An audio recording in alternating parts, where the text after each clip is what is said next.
KaraokeBooks. The Gambler. Fyodor Dostoevsky. Translated by Charles James Hogarth. Chapter 11.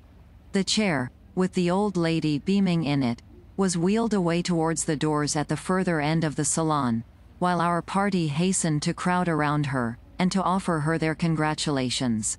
In fact, eccentric as was her conduct, it was also overshadowed by her triumph, with the result that the general no longer feared to be publicly compromised by being seen with such a strange woman, but, smiling in a condescending, cheerfully familiar way, as though he were soothing a child, he offered his greetings to the old lady. At the same time, both he and the rest of the spectators were visibly impressed. Everywhere people kept pointing to the grandmother, and talking about her. Many people even walked beside her chair, in order to view her the better while, at a little distance, Astley was carrying on a conversation on the subject with two English acquaintances of his. De Griers was simply overflowing with smiles and compliments, and a number of fine ladies were staring at the grandmother as though she had been something curious. "Quelle victoire!" exclaimed de Griers. "Mais, madame, c'était du fou," added Emile. Blanche with an elusive smile. "Yes, I have won 12,000 florins," replied the old lady. "And then there is all this gold. With it the total ought to come to nearly 13,000. How much is that in Russian money? 6,000 rubles, I think? However, I calculated that the sum would exceed 7,000 rubles, or, at the present rate of exchange, even 8,000. 8,000 rubles. What a splendid thing! And to think of you simpletons sitting there and doing nothing. Potapitch. Martha. See what I have won. How did you do it, madam?" Martha exclaimed ecstatically. 8,000 rubles. And I am going to give you 50 gulden apiece. There they are. Potapitch and Martha rushed towards her to kiss her hand. And to each bearer also I will give a 10 gulden piece. Let them have it out of the gold, Alexis Ivanovitch. But why is this footman bowing to me, and that other man as well? Are they congratulating me? Well, let them have 10 gulden apiece. Madame la Princesse, un pauvre expatrié, malheur continuel, les princes russes sont si généreux, said a man who for some time past had been hanging around the old lady's chair. A personage who, dressed in a shabby frock coat and colored waistcoat, kept taking off his cap, and smiling pathetically. "Give him 10 gulden," said the grandmother. "No, give him 20. Now, enough of that, or I shall never get done with you all. Take a moment's rest, and then carry me away. Praskovia, I mean to buy a new dress for you tomorrow. Yes, and for you too, Emile, Blanche. Please translate, Praskovia." "Merci, madame," replied Emile. Blanche gratefully as she twisted her face into the mocking smile which usually she kept only for the benefit of de Griers and the general. The latter looked confused, and seemed greatly relieved when we reached the avenue. "How surprised Theodosia too will be," went on the grandmother, thinking of the general's nursemaid. "She, like yourselves, shall have the price of a new gown. Here, Alexis Ivanovitch. Give that beggar something." A crooked-backed ragamuffin had approached to stare at us. "But perhaps he is not a beggar, only a rascal," I replied. Never mind, never mind. Give him a gulden." I approached the beggar in question, and handed him the coin. Looking at me in great astonishment, he silently accepted the gulden, while from his person there proceeded a strong smell of liquor. "Have you never tried your luck, Alexis Ivanovitch?" "No, madam. Yet just now I could see that you were burning to do so. I do mean to try my luck presently. Then stake everything upon 0. You have seen how it ought to be done? How much capital do you possess?" 200 gulden, madam. "Not very much. See here, I will lend you 500 if you wish. Take this purse of mine." With that she added sharply to the general, "But you need not expect to receive any." This seemed to upset him, but he said nothing, and de Griers contented himself by scowling. Que diable, he whispered to the general. C'est une terrible vieille. Look. Another beggar, exclaimed the grandmother. Alexis Ivanovitch, go and give him a gulden. As she spoke, I saw approaching us a gray-headed old man with a wooden leg. A man who was dressed in a blue frock coat and carrying a staff. He looked like an old soldier. As soon as I tendered him the coin, he fell back a step or two, and eyed me threateningly. Was ist der Teufel? He cried, and appended thereto a round dozen of oaths. The man is a perfect fool, exclaimed the grandmother, waving her hand.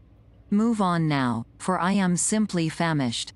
When we have lunched we will return to that place. What? Cried I. You are going to play again? What else do you suppose? She retorted. Are you going only to sit here, and grow sour, and let me look at you? Madam, said de Griers confidentially, les chances peuvent tourner. Un seul mauvais chance, et vous perdrez tout, surtout avec votre jeu. C'était terrible. Oui. Vous perdrez absolument, put in Emile. Blanche. What has that got to do with you? Retorted the old lady. It is not your money that I am going to lose, it is my own. And where is that Mr. Astley of yours? She added to myself. He stayed behind in the casino. What a pity. He is such a nice sort of man. Arriving home, and meeting the landlord on the staircase, the grandmother called him to her side, and boasted to him of her winnings, thereafter doing the same to Theodosia, and conferring upon her 30 gulden, after which she bid her serve luncheon. The meal over, Theodosia and Martha broke into a joint flood of ecstasy. I was watching you all the time, madam, quavered Martha, and I asked Potapitch what mistress was trying to do. And, my word, the heaps and heaps of money that were lying upon the table. Never in my life have I seen so much money. And there were gentlefolk around it, and other gentlefolk sitting down. So, I asked Potapitch where all these gentry had come from. For, thought I, maybe the Holy Mother of God will help our mistress among them. Yes, I prayed for you, madam, and my heart died within me, so that I kept trembling and trembling. The Lord be with her, I thought to myself, and in answer to my prayer he has now sent you what he has done. Even yet I tremble to think of it all. Alexis Ivanovitch, said the old lady, after luncheon, that is to say, about 4 o'clock, get ready to go out with me again. But in the meanwhile, goodbye. Do not forget to call a doctor, for I must take the waters. Now go and get rested a little. I left the grandmother's presence in a state of bewilderment. Vainly I endeavored to imagine what would become of our party, or what turn the affair would next take. I could perceive that none of the party had yet recovered their presence of mind, least of all the general. The factor of the grandmother's appearance in place of the hourly expected telegram to announce her death, with, of course, resultant legacies, had so upset the whole scheme of intentions and projects that it was with a decided feeling of apprehension and growing paralysis that the conspirators viewed any future performances of the old lady at roulette. Yet this second factor was not quite so important as the first, since, though the grandmother had twice declared that she did not intend to give the general any money, that declaration was not a complete ground for the abandonment of hope. Certainly de Griers, who, with the general, was up to the neck in the affair, had not wholly lost courage, and I felt sure that Emile Blanche also, Emile Blanche, who was not only as deeply involved as the other two, but also expectant of becoming Madame General and an important legatee, would not lightly surrender the position, but would use her every resource of coquetry upon the old lady, in order to afford a contrast to the impetuous Paulina, who was difficult to understand, and lacked the art of pleasing. Yet now, when the grandmother had just performed an astonishing feat at roulette, now, when the old lady's personality had been so clearly and typically revealed as that of a rugged, arrogant woman who was tombée en enfance, now, when everything appeared to be lost, why, now the grandmother was as merry as a child which plays with thistledown. Good Lord, I thought with May God forgive me. A most malicious smile. Every 10 gulden piece which the grandmother staked must have raised a blister on the general's heart, and maddened de Griers, and driven Emil.de Comminges almost to frenzy with the sight of this spoon dangling before her lips. Another factor is the circumstance that even when, overjoyed at winning, the grandmother was distributing alms right and left, and taking every one to be a beggar, she again snapped out to the general that he was not going to be allowed any of her money, which meant that the old lady had quite made up her mind on the point, and was sure of it. Yes, danger loomed ahead.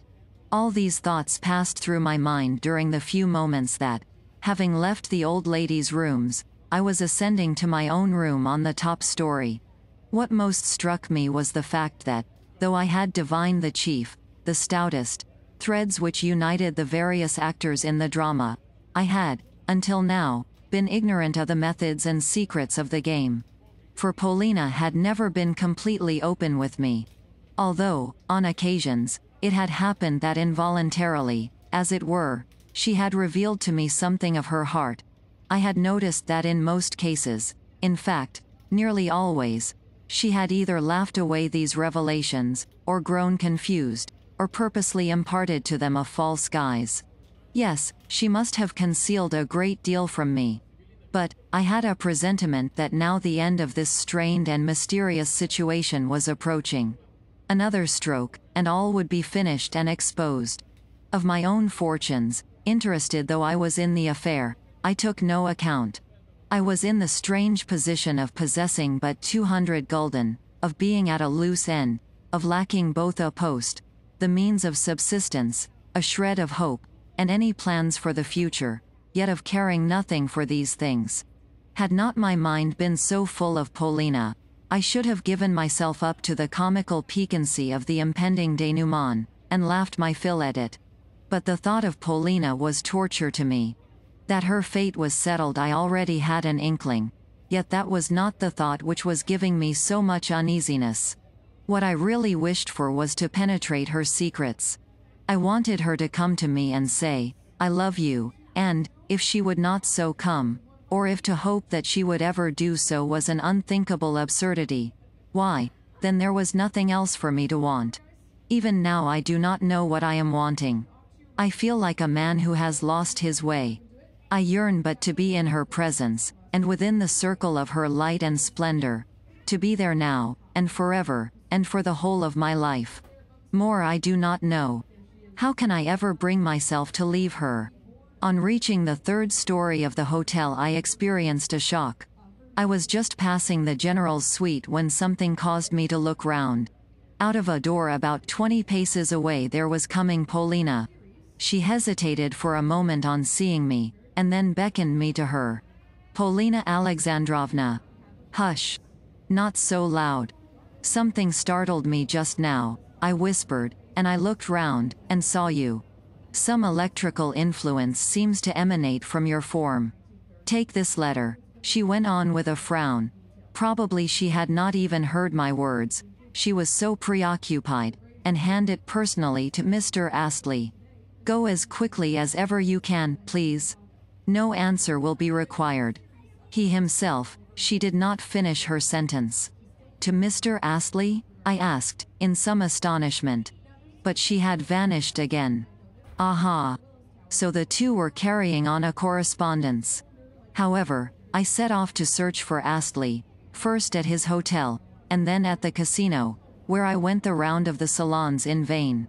At length, vexed, and almost in despair, I was on my way home when I ran across him among a troop of English ladies and gentlemen who had been out for a ride. Beckoning to him to stop, I handed him the letter. We had barely time even to look at one another, but I suspected that it was of set purpose that he restarted his horse so quickly. Was jealousy, then, gnawing at me? At all events, I felt exceedingly depressed, despite the fact that I had no desire to ascertain what the correspondence was about. To think that he should be her confidant. My friend, mine own familiar friend, passed through my mind. Yet was there any love in the matter? Of course not, reason whispered to me. But reason goes for little on such occasions. I felt that the matter must be cleared up, for it was becoming unpleasantly complex. I had scarcely set foot in the hotel when the commissionaire and the landlord, the latter issuing from his room for the purpose, alike informed me that I was being searched for high and low, that 3 separate messages to ascertain my whereabouts had come down from the general. When I entered his study I was feeling anything but kindly disposed. I found there the general himself, de Griers, and Emile Blanche, but not Emile's mother, who was a person whom her reputed daughter used only for show purposes, since in all matters of business the daughter fended for herself, and it is unlikely that the mother knew anything about them. Some very heated discussion was in progress, and meanwhile the door of the study was open, an unprecedented circumstance. As I approached the portals I could hear loud voices raised, for mingled with the pert, venomous accents of de Griers were Emile Blanche's excited, impudently abusive tongue and the general's plaintive wail as, apparently, he sought to justify himself in something. But on my appearance every one stopped speaking, and tried to put a better face upon matters. De Griers smoothed his hair, and twisted his angry face into a smile, into the mean, studiedly polite French smile which I so detested, while the downcast, perplexed general assumed an air of dignity, though only in a mechanical way. On the other hand, Emile Blanche did not trouble to conceal the wrath that was sparkling in her countenance, but bent her gaze upon me with an air of impatient expectancy. I may remark that hitherto she had treated me with absolute superciliousness, and, so far from answering my salutations, had always ignored them. "Alexis Ivanovitch," began the general in a tone of affectionate upbraiding, "may I say to you that I find it strange, exceedingly strange, that, in short, your conduct towards myself and my family, in a word, your extremely n'est pas si interrupted de Griers in a tone of impatience and contempt. Evidently he was the ruling spirit of the conclave. "Mon cher monsieur, notre général se trompe. What he means to say is that he warns you, he begs of you most earnestly, not to ruin him. I use the expression because—" Why, I interjected. "Because you have taken upon yourself to act as guide to this, how shall I express it? To this old lady, a cette pauvre terrible vieille. But she will only gamble away all that she has, gamble it away like thistledown. You yourself have seen her play. Once she has acquired the taste for gambling, she will never leave the roulette table, but, of sheer perversity and temper, will stake her all, and lose it. In cases such as hers a gambler can never be torn away from the game, and then, asseverated the general, you will have ruined my whole family. I and my family are her heirs, for she has no nearer relatives than ourselves. I tell you frankly that my affairs are in great, very great disorder. How much they are so you yourself are partially aware. If she should lose a large sum, or, maybe, her whole fortune, what will become of us, of my children?" Here the general exchanged a glance with de Griers, or of me. Here he looked at Emile Blanche, who turned her head contemptuously away. "Alexis Ivanovitch, I beg of you to save us. Tell me, General, how am I to do so? On what footing do I stand here? Refuse to take her about. Simply leave her alone. But she would soon find someone else to take my place? N'est pas ca, again interrupted de Griers. Que diable! Do not leave her alone so much as advise her, persuade her, draw her away. In any case do not let her gamble, find her some counter-attraction. And how am I to do that? If only you would undertake the task, Monsieur de Griers." I said this last as innocently as possible, but at once saw a rapid glance of excited interrogation pass from Emile Blanche to de Griers, while in the face of the latter also there gleamed something which he could not repress. "Well, at the present moment she would refuse to accept my services," said he with a gesture. "But if, later—" Here he gave Emile Blanche another glance which was full of meaning. whereupon she advanced towards me with a bewitching smile, and seized and pressed my hands. Devil take it, but how that devilish visage of hers could change. At the present moment it was a visage full of supplication, and as gentle in its expression as that of a smiling, roguish infant. Stealthily, she drew me apart from the rest as though the more completely to separate me from them, and, though no harm came of her doing so, for it was merely a stupid maneuver, and no more, I found the situation very unpleasant. The general hastened to lend her his support. "Alexis Ivanovitch," he began, "pray pardon me for having said what I did just now, for having said more than I meant to do. I beg and beseech you, I kiss the hem of your garment, as our Russian saying has it, for you, and only you, can save us.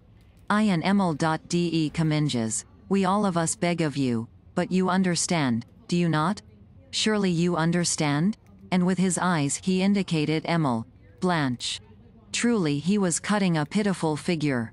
At this moment 3 low, respectful knocks sounded at the door, which, on being opened, revealed a chambermaid, with Potapitch behind her, come from the grandmother to request that I should attend her in her rooms. "She is in a bad humor," added Potapitch. The time was 3:30. "My mistress was unable to sleep," explained Potapitch. "So, after tossing about for a while, she suddenly rose, called for her chair, and sent me to look for you. She is now in the veranda." "Quel maigre!" exclaimed de Griers.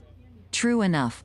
I found Madame in the hotel veranda much put about at my delay, for she had been unable to contain herself until 4 o'clock. 'Lift me up,' she cried to the bearers, and once more we set out for the roulette salons." KaraokeBooks.